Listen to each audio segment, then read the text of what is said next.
am Ben Meyer. And I'm Rob Wright. And this week, in honor of the release of The Force Unleashed, the new Star Wars title, we're going to count down the top 10 Star Wars games of all times. Yes. And there are a lot of them out there. Oh, it's a rich history. It is a rich history. Rob and I have been there for pretty much the whole thing. Yeah. And let's count them down. Rob, right. Kick off number 10. Number 10. Lego Star Wars 2, the original trilogy. 2006, Traveler's Tales title. I mean, it's basically the original trilogy rendered in Lego blocks. It sounds stupid, but it's fun. It is extremely fun. Great fun for the whole family.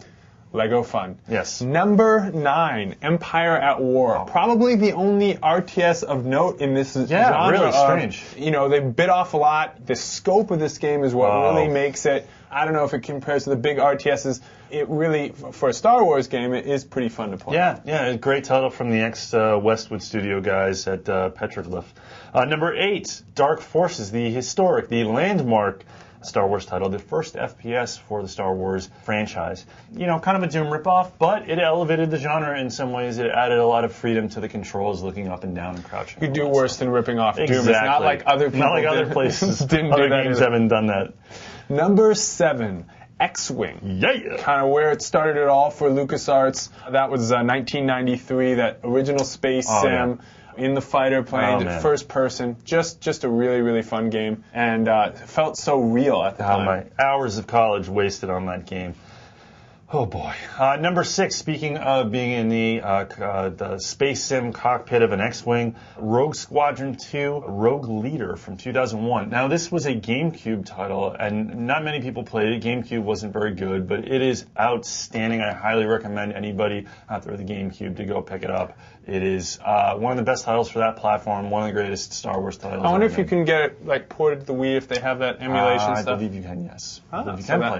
Yes. So that's maybe an option for some of you go. out there with a Wii. Yes. But now we're into the top 5. We're into the heavy hitters. And number 5, definitely a heavy hitter, Star Wars, the arcade game, 1983. Preferably the sit-down version, which was a little harder to find. The stand-up one was 2. That vector-based game, first-person, fighter pilot style. You're in there, the voice acting, the sounds of the laser, pew, pew. It just sounded so real. The movies were fresh in people's brains at that point. Yeah. For me and Rob. Oh, yeah. And it just made it so fun. It brought the whole experience back. I loved it. I mean, there used to be lines for that cockpit cabinet. Man, just at the arcades, the lines would be out the door for that, and I loved it. It just feeling like you're in that X-Wing cockpit, man. Nothing came close to that back then. Really, the first example in my mind of true video game immersion. Just awesome.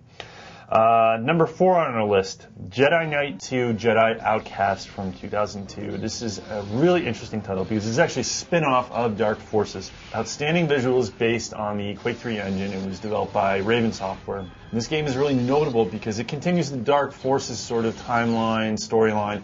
But what's really special about this game is it brought lightsaber melee combat really to the forefront, really did it well, and people have been waiting for that for a long time, ever since Dark Forces came out.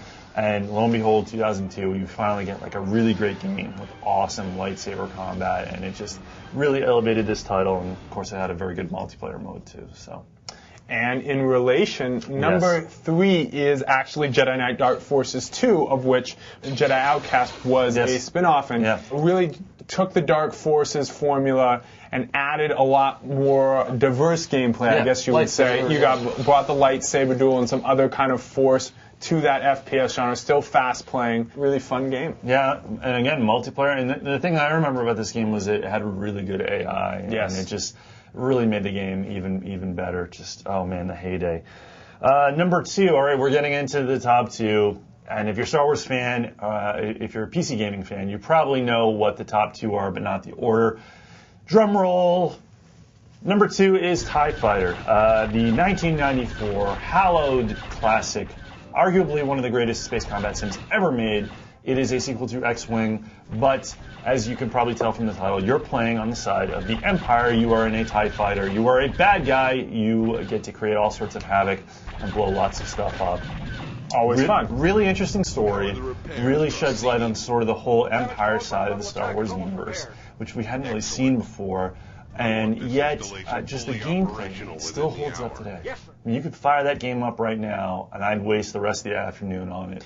Yeah, there's something about that title. When did it come out? 1994. And you look back at the graphics of it, and it still works. It just the first person and the space sim. It didn't need some of the graphical advancements that we have now to make it really engaging and immersive. No, I love it just the way it is. So that's me.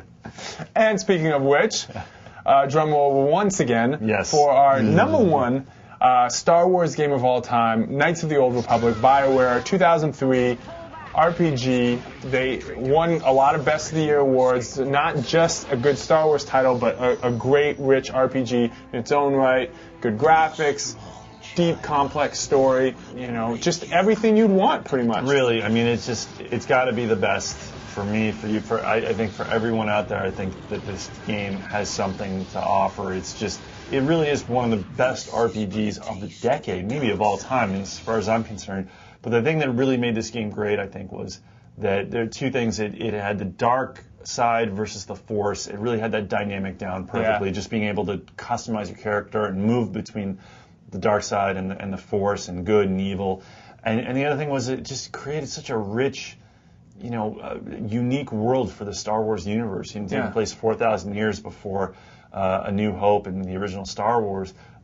Just great characters, great storyline, and the freedom to just go and do things the way that you wanted. I think it really a masterpiece. Yeah, I think it really benefited from the fact that it wasn't part of the movie era, and it was set so far in the past that it could, the story writers could just kind of do what they want and really illustrate the Force versus dark side stuff in the way that they wanted to, unburdened, and it really showed. I want to go back and play right now, honestly. So. Speaking of playing, Rob, you do have The Force Unleashed. You have been playing it for around a day now as of this taping. Pretty much nonstop, And, so you have got into it. Where does it fit in on this list so far, knowing that you haven't played it all the way through? Not all the way done. Getting close. I got to say, it doesn't crack the top 10. Not even the top 10? No. I'm really looking forward to this title. I know a lot of, we've been talking about it it seems like forever. It's been one of the most high-profile titles on our radar. I like a lot of aspects of it. It's fun, but I don't think it cracks the top 10. We'll see. Still got some stuff to go through. Still have some levels to complete, but we'll have more on the likes and dislikes at a later date. Well, look out for that on Tom's Games. But that's all the time we have for this week. I'm Ben Meyer. And I'm Rob Wright. And we'll see you next time.